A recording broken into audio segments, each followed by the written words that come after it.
And Shane Dawson's cat was apparently attempting suicide by running in front of my Lamborghini. Welcome back to the Schaik Podcast. I'm your host, Derek Van Schaik, and no co-host, but we do have a few things in the works. We're trying to make something happen, guys. We're trying to make something happen. We need some companionship here. I'm kind of lonely. We have a few things to talk about. Obviously, we want to talk about Amber Heard and some of the questions that I asked in my main channel video that I posted a couple weeks back. And we also have something very curious that happened between Shane Dawson and yours truly. So the first thing between me and Shane Dawson is this. Shane Dawson and his boyfriend, Rylan, moved to Parker, Colorado, which is basically the town over from where I live right here. So I found this out and I was like, oh, wow. And I started watching some of the vlogs and I was like, wow, this is kind of funny. Shane Dawson and his boyfriend, Rylan Adams, live like quite close, the next town over from me. And it's actually, I kind of Google mapped it. It's like 15 minutes away from me. It's right down the road type thing and just off a few side streets. So I was like, okay, that's interesting. You know, they bought the house, and the house that they bought was pretty, I don't know how to really explain this and say this in the best way possible, other than they got ripped off. They got completely ripped off, guys. Completely ripped off. I go and check it out online, and it turns out the house was listed for 1.7, and this was $1.7 million, and this was just in the summer of 2021. And when they put the offer in, full ask of, okay, we'll take the house because, you know, they made it so clear that they were absolutely insanely in love with the house, which I don't really understand why so much. So here's the house that was listed for 1.7. But when they put in their offer, they were rejected, of course, because they realized it was Shane Dawson and Rylan Adams, people that have a lot of money. So what did the owners do? They rejected the offer for $1.7 million, a full ask offer, and then said that, well, we're getting some lot of bidding activity on the house, so you have to come up a lot. So they came up all the way to an additional $500,000 to $2.2 million for this house off of a dirt road in Parker, Colorado. I mean, it has like a barn, and they say it has a lake, but that's not really a lake. That's more like a little bit of a puddle with a dock. I mean, it's just amazing how much they just got ripped off on this house. And it doesn't have a pool. It has a little puddle that they call a lake, as I said. And it has a dock, but it's really a puddle with a dock. And it has a fountain in the middle so that mosquitoes don't congregate and create a massive mosquito pool in your backyard. It's more of a little bit of a puddle swamp. If this was in a very desirable area of Colorado, again, Parker's okay. There's nothing wrong with Parker, but it's not the best area of Colorado. Anyway, I saw this and I was like, oh, wow, cool. They're in Colorado and they're right down the street. What would a YouTuber do for another YouTuber, right? What would they do? They would go and visit them. They would go and visit my fellow YouTuber in Colorado, right? I thought I was doing something nice. So Gen Z Zizi was visiting me. I showed her the vlog. I was like, hey, they live here now in Colorado, in Parker, Colorado, right down the street. Let's check it out. Let's see where they are. I mean, this is kind of crazy. I didn't know they were so close. So we get into the Lambo and go and check it out. 15-minute drive right down the road and a few side streets over. And, we actually filmed it. And we posted it, and I posted it on my Instagram. A little bit of background.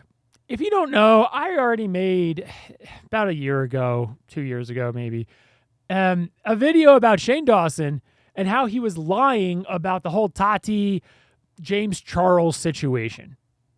In that time when he was claiming that he had no idea what Tati was saying, and that Tati was going, and saying things that just, according to Shane, seemed to be untrue. I called that out, and I said the fact that it seemed to be lies. He seemed to be lying. And so here's the thing. Shane Dawson doesn't really like me, surely. And that video got several 100,000 views. I think it's about 500,000. So, it got some attention. So, this is not a time for me to be like, hey, it's Derek Van Schaik, the guy that made some videos about you, calling you a liar, and basically contributed to you being self-inflicted canceled. So I'm driving down this dirt road in my Lamborghini, and it's not a good idea driving down such a crappy road in such a low car such as a Lamborghini. We actually passed Rylan Adams, Shane Dawson's boyfriend, and him walking their dogs.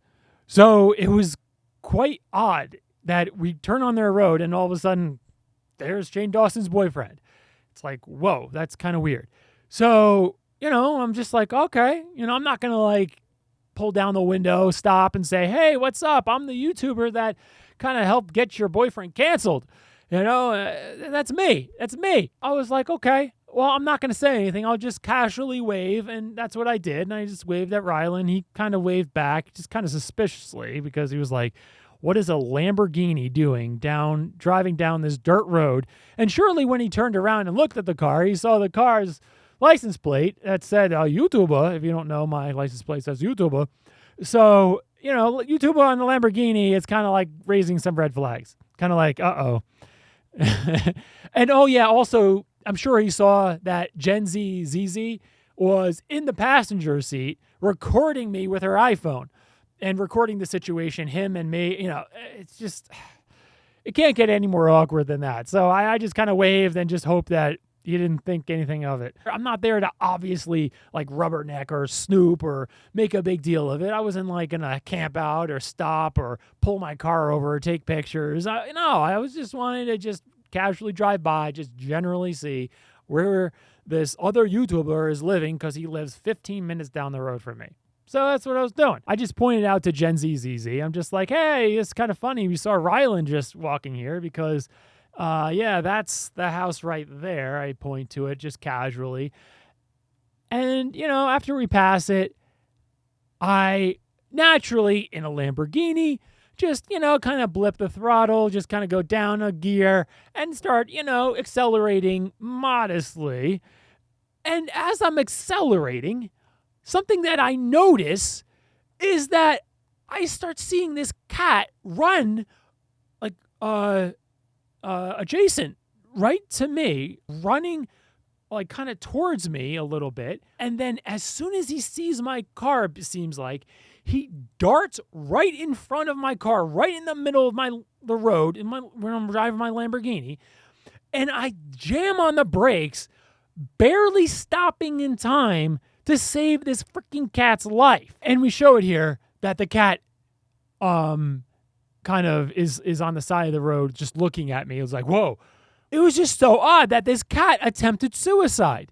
But then when I saw the cat and I looked at him, had a good look, I remembered back and I was like, wait a second. Is that Shane Dawson's cat?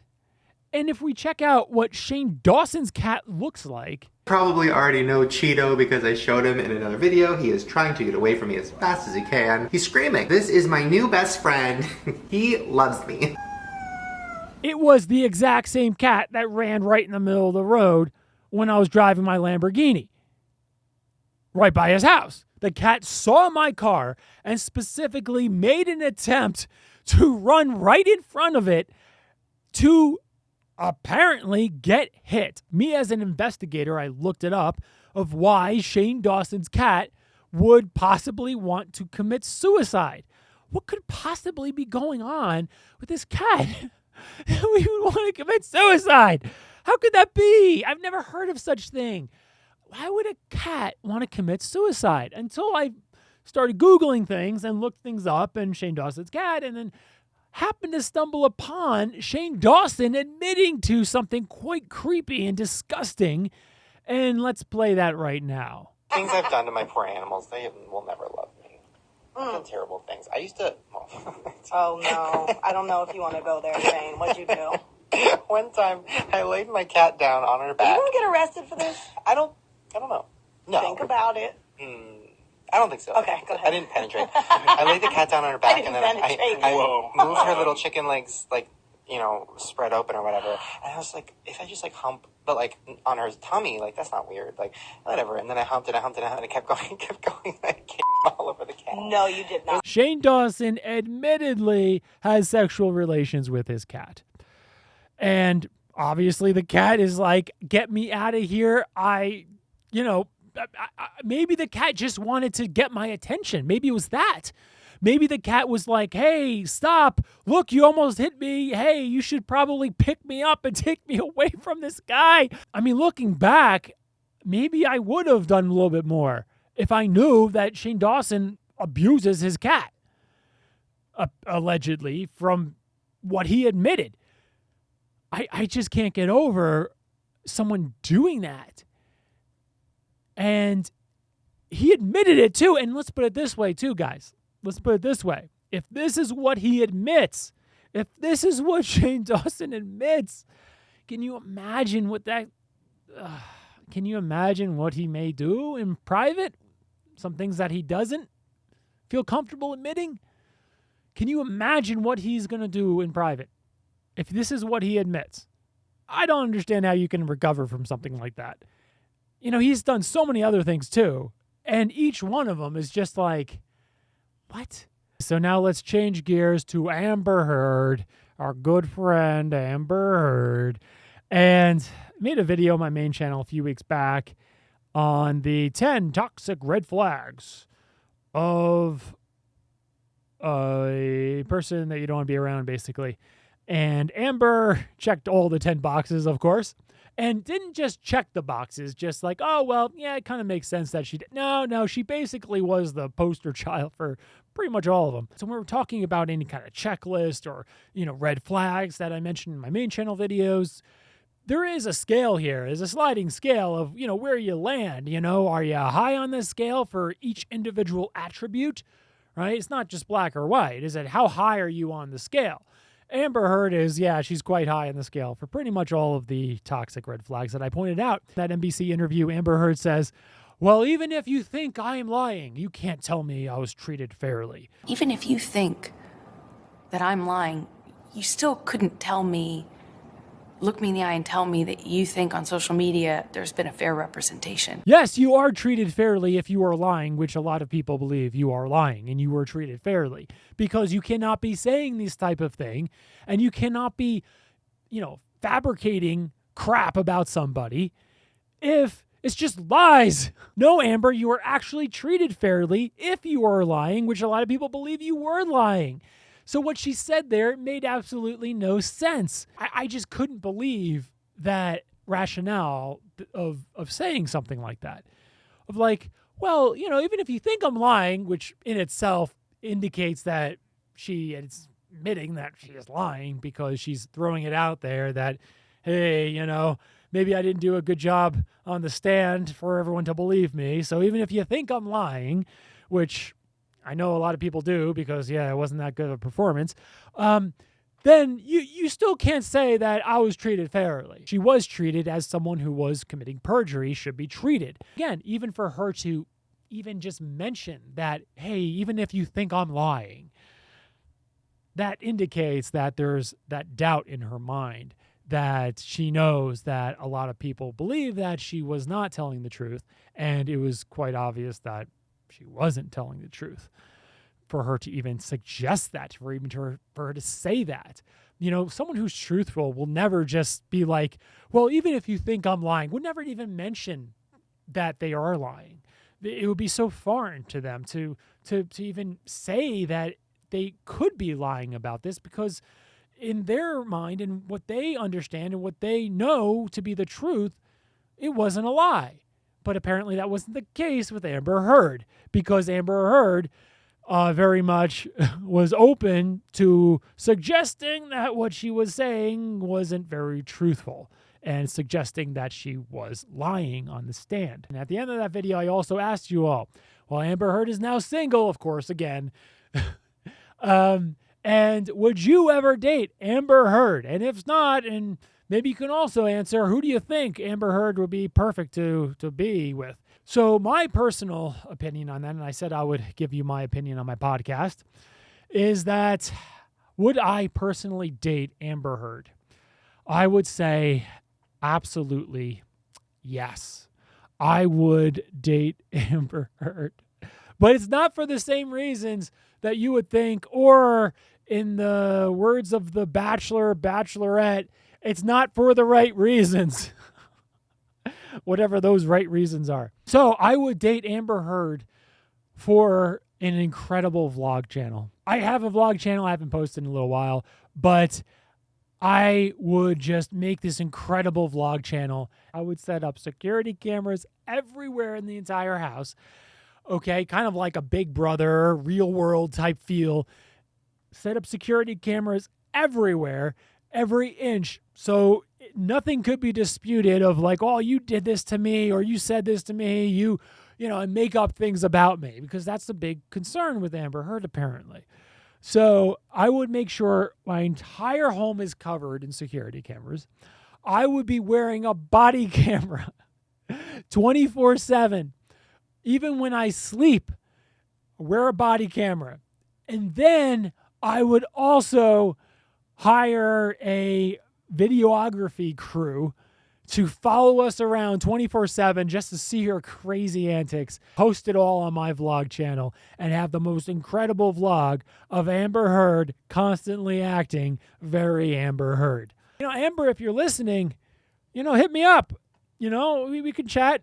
I'm willing to date you. I am. Hit me up, please. You know, she's pretty cute. Kind of. I don't know. Do you think she's cute, or do you think like the fact that she's so Amber Heard makes her very less cute? I think there's an aspect of that. The way I kind of see it, guys, is kind of an insight into something really cool. Like, you know, with Mike Malak, if you know him, like he still is one of the Impulsive co-hosts, and he started dating Lana Rhoades, a very famous adult actress, we'll call her. And it gave like really cool insight into the real life of an adult film actress, you know, when he did his vlogs with Lana Rhoades, when he was dating Lana Rhoades. Obviously, they're not dating anymore. But, you know, his vlogs aren't as entertaining because Lana really made those vlogs. It'd be kind of like that. That's my vision. You can really have a really cool vlog of Amber Heard and what it's like to be with Amber Heard. But, you know, I mean, what is it really like with Amber Heard? I'm kind of thinking of Elon Musk and his body language when he was dating Amber Heard, and he didn't seem very happy. I've never seen some looks on his face as when he was dating Amber Heard. So I see this as my life. This is my life, my future life. I could just put a picture of myself right here on Elon Musk in my most sad looking type face, and that will be my life. I'll do it for the vlog. Looks like he has a little extra redness on his right cheek there. I don't know if that's just a maybe mosquito bite or what that could be, but I don't know. With Amber Heard, you just don't know. It could be quite dangerous. So if you want me to date Amber Heard for the vlog, you want to see Amber Heard in her natural habitat, possibly physically hurting me, beating me up, verbally assaulting me and degrading me, calling me all the beautiful things that she called Johnny Depp. You know, you're such a baby. You're such a baby. That's my future. That's my future. This could very well be a form of masochism, but it's okay. Doing it for the vlog, doing it for the content, doing it for you all. That's what we got for you. If you're not already subscribed to the Schaik podcast, give it a subscribe, where we focus on psychology, body language influence, human behavior, criminology, investigations, and unsolved mysteries. The Schaik podcast is everywhere you get your podcasts, including Apple, Google, Spotify, Amazon. You can watch the show here on YouTube, everywhere you get your podcasts. That's where you can find the podcast Shaked. That's what we got for you. See you at the top.